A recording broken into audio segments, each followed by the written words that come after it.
Bună ziua și bine v-am găsit la o nouă rețetă pe acest canal. Astăzi vom face o pastă de susan sau un unt de susan, rețeta pe care v-am promis-o atunci când am făcut baba ganuș.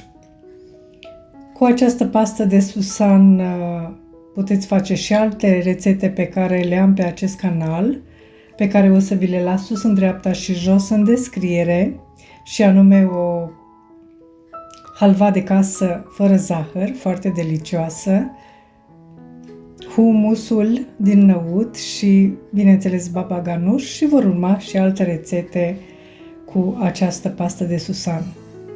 Ingredientul principal și singurul ingredient din această rețetă este susanul sau semințele de susan.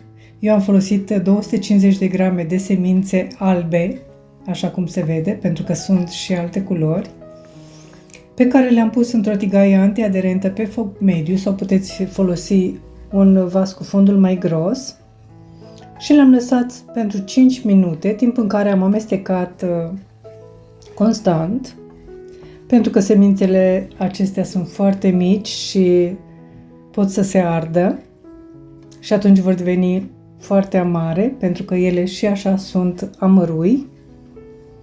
Deci 5 minute le amestecăm, apoi închidem focul și le lăsăm să se răcească. Când semințele s-au răcit, le-am transferat într-o cană din aceasta gradată, pentru că am dorit să le pot pune mai ușor în blender.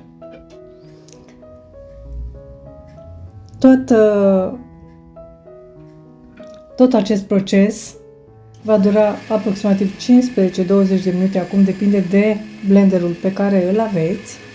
La mine atât durează, dar dacă aveți un blender mai puternic,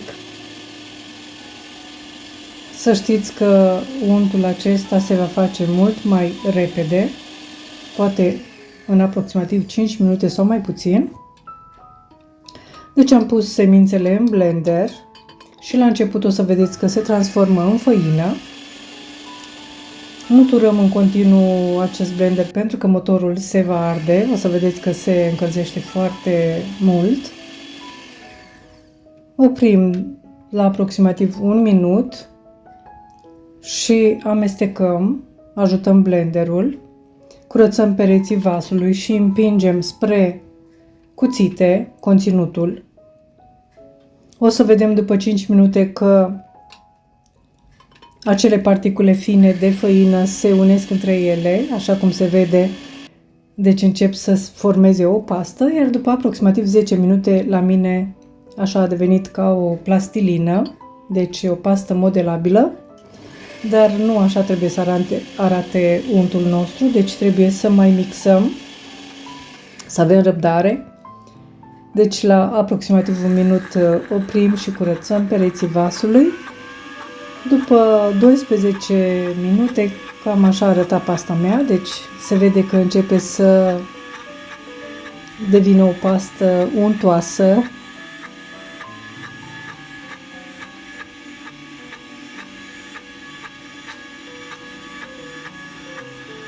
La fel vom opri și vom mai curăța pereții vasului, împingând compoziția spre cuțit.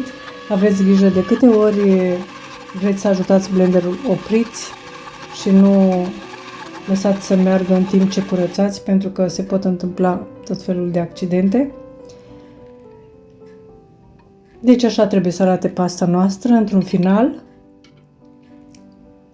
Ce am dorit să vă amintesc: eu de câte ori fac această pastă, o să observați când o puneți într-un borcan la frigider, ea va lăsa deasupra un ulei, deci acela este un ulei de susan, pe care îl puteți folosi la fel în rețete sau îl puteți amesteca în pastă în momentul când o folosiți. Alegerea este a dumneavoastră, dar ce doream să amintesc, din acel ulei puteți pune chiar în această pastă spre sfârșit și o să vedeți că se va face mult mai repede. Deci puteți pune o lingură, 2 din uleiul de susan de la o pastă pe care ați făcut-o anterior. Deci așa arată, dar la frigider o să vedeți că se mai întărește și va lăsa acel ulei deasupra. Este o pastă foarte delicioasă, este ușor amăruie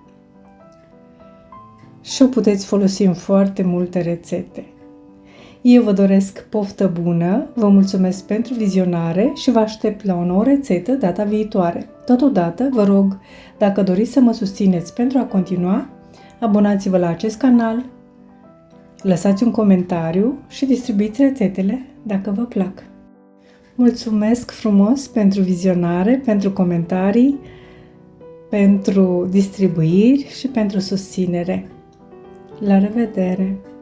O zi frumoasă!